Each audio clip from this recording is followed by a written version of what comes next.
ये लड़ाई हिंदू मुस्लिम नहीं है, ये लड़ाई ब्राह्मणवादी और हिंदू इनके बीच की लड़ाई है। मुसलमान जब बीच में आ जाते हैं तो बवाल शुरू हो जाता है।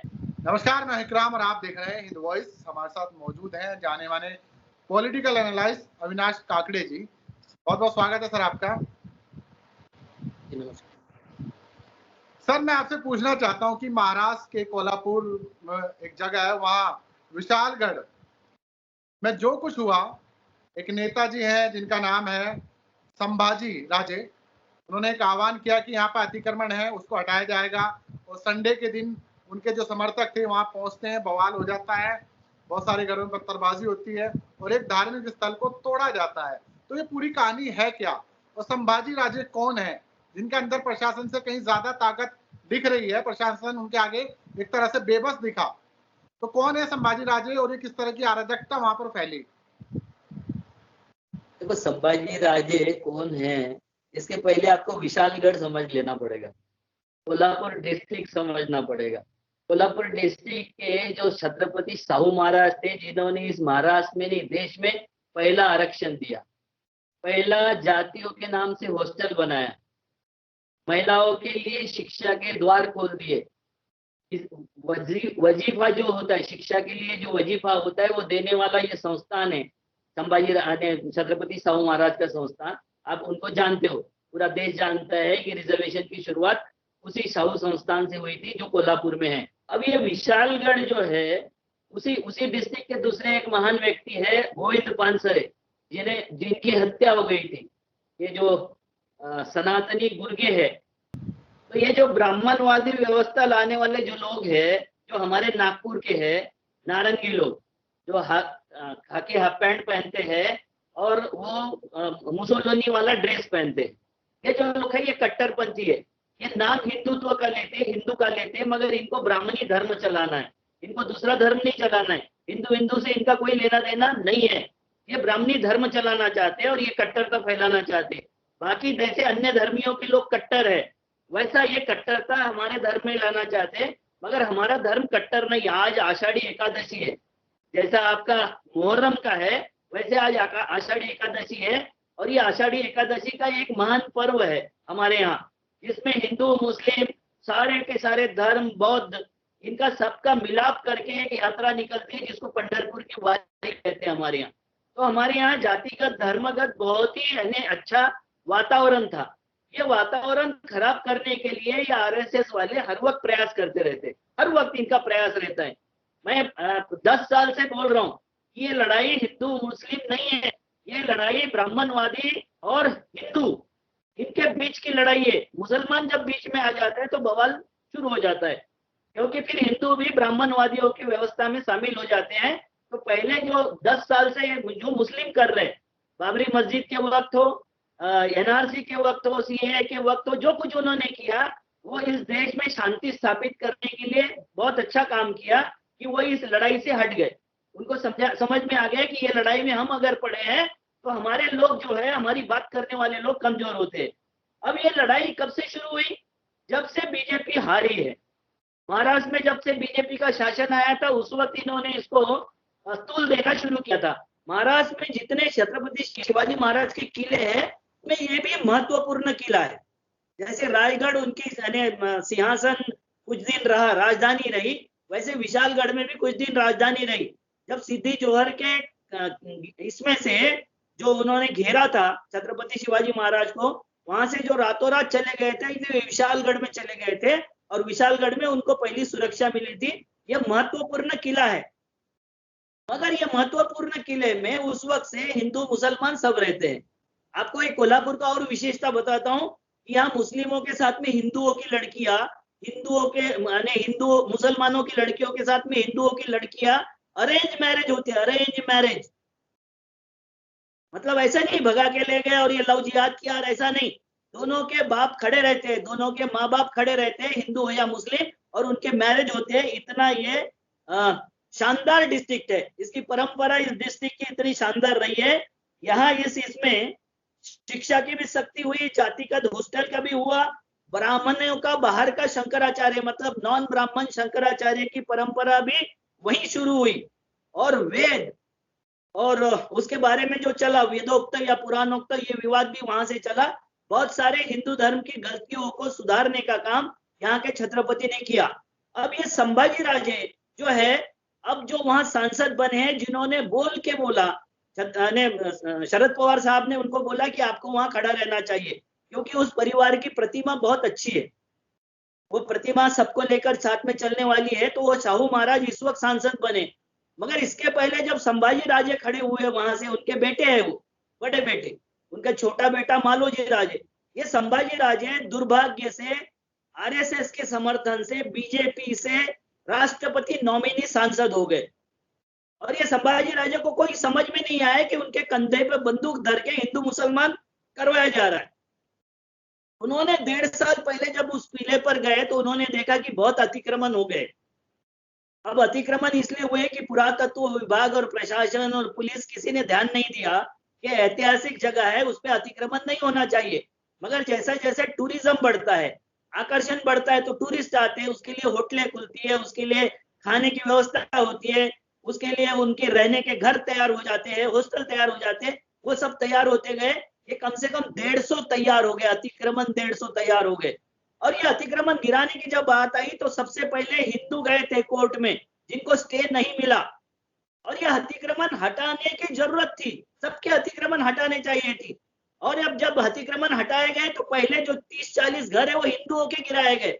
मगर अब देखिए कि साहू महाराज को कल जाते वक्त जितना पुलिस प्रशासन ने तकलीफ दिया, ये 100-200 गाड़ियां, मोटरसाइकिल, उसको तोड़फोड़ करने के हथियार, ये सब जो लेके गए, ये नफरती चिंटू जो लेके गए, जो संभाजी भिड़े नाम का वहां एक बहुत ही विचित्र आदमी है, जो हर वक्त हिंदू मुसलमान करते रहता है, क्योंकि वो आरएसएस की जो विचारधारा है उसको पनपाते रहता है।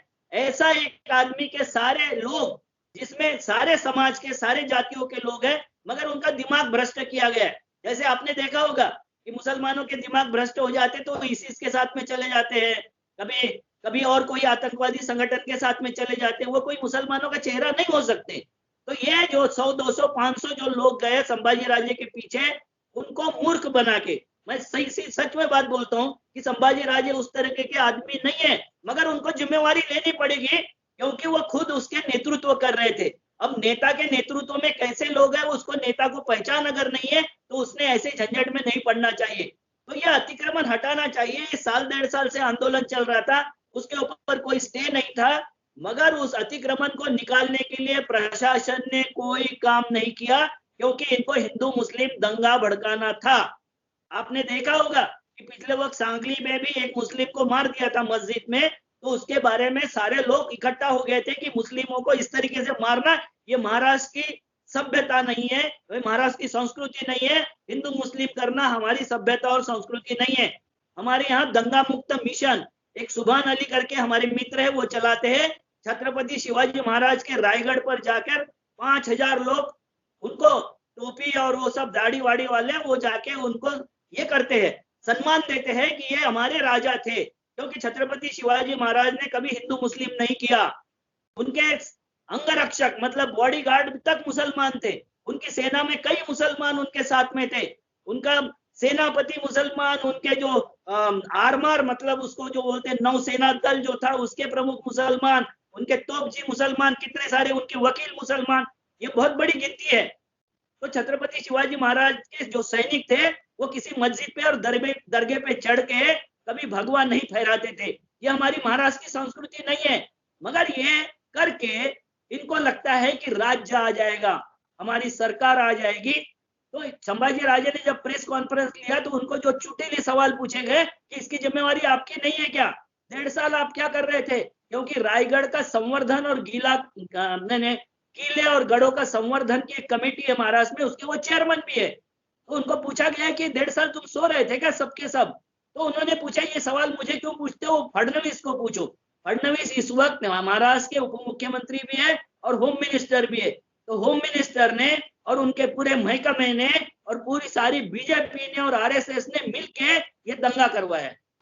लेकिन सर गिरफ्तारी तो किसी बड़े चेहरे की नहीं हुई है, और इसके पीछे और फिर वहां पर जो मुख्यमंत्री पहुंचे, आपने कहा 35-40 जो मकान गिरे हैं उनके हाथे ही गिराए गए, वो क्या मुसलमानों के गिराए गए या फिर वो जो है हिंदुओं के गिराए गए। सवाल ये भी है, हिंदुओं के भी गिरे, मुसलमानों के भी गिरे। अतिक्रमण जो था वो सब गिराया गया, वो पहले गिराना था। दंगे, ये दंगे कहाँ हुए मालूम है आपको? उससे 1.5 किलोमीटर, जो विशालगढ़ है उससे 1.5 किलोमीटर का गाजीपुर है, वहां हुए ये। अब वहां जाने का क्या मतलब था? वहां का कोई तुक भी नहीं बनता। गजापुर है, गजापुर। गजापुर मतलब यानी आप ये कह रहे हैं कि विशालगढ़ में अतिक्रमण था किले पे, और जो दंगा फसाद हुआ वो 1.5 किलोमीटर दूर हुआ?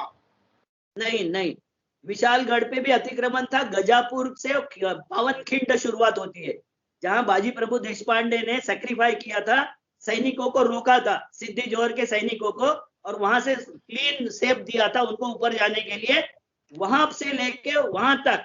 मगर जहां विशालगढ़ में अतिक्रमण है वहां मस्जिद भी बनी हुई है। आपको पता होगा मालिक रेहान की कब्र और दरगाह भी है, जहां कर्नाटक के हिंदू या महाराष्ट्र के हिंदू उस दरगाह पर जाते हैं, रेगुलर जाते हैं, उत्सव होता है, उर्स होता है, वहां आज भी जाते हैं। मगर ये उन्होंने मस्जिद जो गिरा है, ये घर जो गिरा है, वो गजापुर में गिरा है, 2.5 किलोमीटर दूर।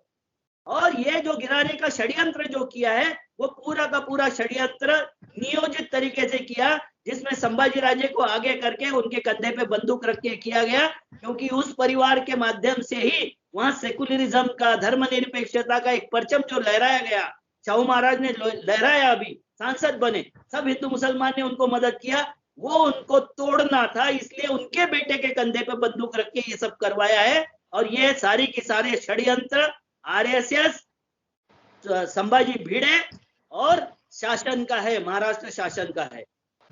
बहुत बहुत शुक्रिया सर। अभी सवाल यहाँ पर यह भी कि कोर्ट का इसमें क्या रुख है? कोर्ट में जो मामला पड़ा है, विचाराधीन है, कोर्ट पे कोई इसमें कौन पैरोकारी कर रहा है? क्या चीजें कोर्ट में चल रही है? सर, कोर्ट में हिंदू गए थे, हिंदुओं को स्टे नहीं मिला, अतिक्रमण हटाने के लिए 1.5-2 साल का समय था, प्रशासन ने कोई काम नहीं किया, क्योंकि उनको अतिक्रमण हटाने से या बाकी सब वहां नीट और क्लीन करने से, किलो की सुरक्षा करने से ज्यादा इंटरेस्ट था हिंदू मुसलमान का दंगा करवाना। तो अभी इलेक्शन तो जो लोकसभा का गया उसमें तो उनको झटका लगा है, अभी विधानसभा से पहले ये सारी चीजें उसकी तैयारी हो रही है क्या? ये मेरा सवाल है। हाँ, ये सारी तैयारी हो रही है, मगर ये उनको याद रखना चाहिए कि जैसे राम ने इनको साथ नहीं दिया, जैसे बद्रीनाथ ने साथ नहीं दिया, जैसे रामेश्वरम साथ नहीं दिया, रामटेक ने साथ नहीं दिया, नासिक ने साथ नहीं दिया, वैसे यहाँ भी छत्रपति शिवाजी महाराज का नाम लेके अगर ये जय श्री राम का नारा लगा के किसी मस्जिद को तोड़ेंगे या किसी दरगाह को तोड़ेंगे, तो कोई हिंदू समाज इनके साथ में नहीं जाएगा। आपने कहा कि वहाँ पे मुस्लिम और हिंदुओं के बीच अरेंज मैरिज होती है, मैंने सुना वहां पर कहीं दिवाली की नमाज भी पढ़ी जाती है, वो भी एक किस्सा बड़ा पड़ी है। पूरे महाराष्ट्र में कितने जगह है ऐसा। अभी पिछले वक्त नासिक में हुआ था, दरगाह का उरुस निकलता है तो नासिक के त्र्यंबकेश्वर में धोख देते हैं, मतलब बाहर से उनको धूप देते हैं और निकलते हैं। वहां भी इन्होंने ये प्रयास किया था कि मुसलमान कब्जा करने आ गए। अब जुलूस के साथ में उरुस निकलेगा, वो क्या मंदिर पे कब्जा करने आएगा? इस तरीके से कब्जा होता है। मगर ये हिंदू मुसलमान करना यहाँ की परंपरा इन्होंने बना ली है आरएसएस ने। हमारे यहाँ देखो कितने सैकड़ों दरगाह होंगे कि जिनके यहाँ जब पहली पूजा का मान होता है वो हिंदुओं को है। पहली पूजा जो दरगाह में होती है वो हिंदू के हाथ से होती है। पंजा जो उठता है वो हिंदू के घर से उठता है, जो मलिदा बनता है वो हिंदू के घर से बनता है। ऐसे कई दरगाह है।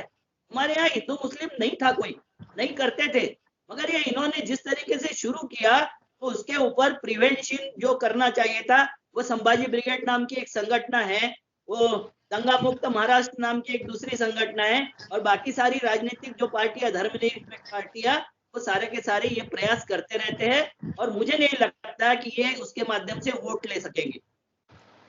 बहुत बहुत शुक्रिया अविनाश जी इस पूरे अपडेट के लिए।